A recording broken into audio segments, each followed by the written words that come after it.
Hello everyone, this is Yatharth and I am here to explain you about the guarantee under section 126 of the Indian Contract Act. A contract of guarantee is one which is specifically designed with the purpose to discharge the liability of third person. Under guarantee, there are three parties and those three parties are surety, principal debtor and creditor. The surety is one who gives guarantee to the creditor on the behalf of the principal debtor. That is to say, if the principal debtor is unable to make payment on time to the creditor, then in such situation, the surety will make payment to the creditor on his behalf. And the principal debtor is one on whose behalf the guarantee is given by the surety to the creditor in case if he is unable to make payment on time to creditor. And the creditor is one to whom the guarantee is given by the surety. Now, the section 4 of Statute of Fraud also define the term guarantee. According to that section, guarantee means an answer for the debt or any kind of default with respect to payment. The main purpose of guarantee is to provide a second pocket if the first pocket is empty. Now, it is very important to note that the liability which has occurred independently does not come within the definition of guarantee under section 126 of the Indian Contract Act. For example, there was a case and the name of that case is Brickman versus Darnell. In that case, the court had said, for example, if there are two persons and they goes to the shop and say that let him have the goods and I'll make payment. So here from this we could easily infer that this is not a guarantee under section 126 of the Indian Contract Act, because here that person who is saying I will make payment, let him have the good, he is simply having, or you can say simply taking undertaking for himself. For example, there was a case and the name of that case is Taylor versus Lee. In that case, what happened? There was a tenant and a landlord and they both went to the plaintiff's shop. When they went over there, then the landlord said to the plaintiff that Mr. Parker will be on our land from this year and you have to sell anything to him and I'll pay for it.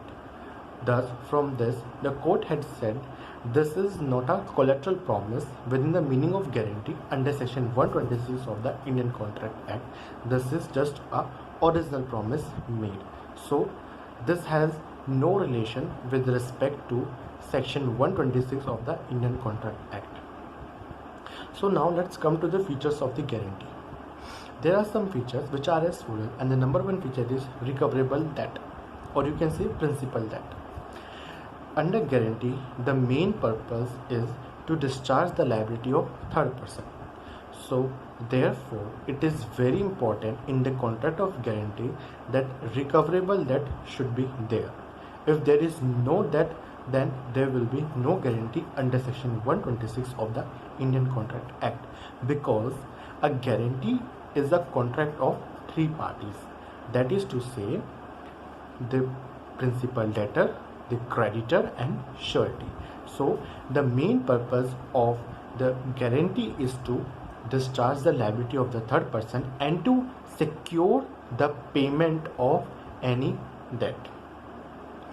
So this is the first feature. Now let's come to the second feature.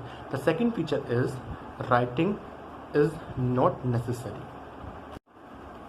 Writing not necessary means that a contract of guarantee could be either in written form or oral, because section 126 of the Indian Contract Act, which specifically deals with contract of guarantee itself, says that a contract of guarantee could be either oral or real. But in England, under the provision of the Statute of Fraud, it is necessary on the part of the parties that a contract of guarantee should be in written form and it should be duly signed by the respective parties, otherwise there will be no valid guarantee. Thus, from this, we could say that in Indian law, a guarantee could be either oral or in written.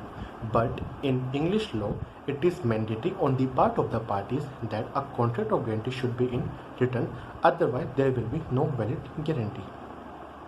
So now let's come to the third feature of contract of guarantee. Contract of guarantee also deals with the consideration. As we know that like every other form of the contract of guarantee should also be supported by the consideration, because consideration plays a very important role in a valid contract. If there is consideration, then there will be valid contract. If there is no consideration, then there will be no valid contract. Section 127 of the Indian Contract Act specifically deals with the consideration with respect to contract of guarantee. It says that anything done or any promise made for the benefit of the principal debtor may be a sufficient consideration to the surety. Let me give you one example for this. There are three persons, A, B and C. A requests B to sell and deliver goods to him on credit. Besides this, C made a collateral promise to B that you just sell and deliver the goods on credit to A and I'll make payment on the behalf of A. So from this we could easily infer that this is a sufficient consideration under section 127 of the Indian Contract Act. Now let's come to the last feature of contract of guarantee, which says that a contract of guarantee is not a contract of obrima fide, or we can say that a contract of guarantee is not a contract of absolute good faith. That is to say, it is a duty on the part of the party who is taking responsibility to give the guarantee to the creditor that to put the surety in possession of all the material facts with respect to the contract which is going to affect the degree of his responsibility. Section 142 and Section 143 of the Indian Contract Act implements this principle. Section 142 of the Indian Contract says that if any guarantee is obtained by means of misrepresentation, then such guarantee will be invalid. Similarly, Section 143 says that if any contract of guarantee is obtained by concealment, then also such kind of guarantee will be invalid. So here we are done with the concept of guarantee.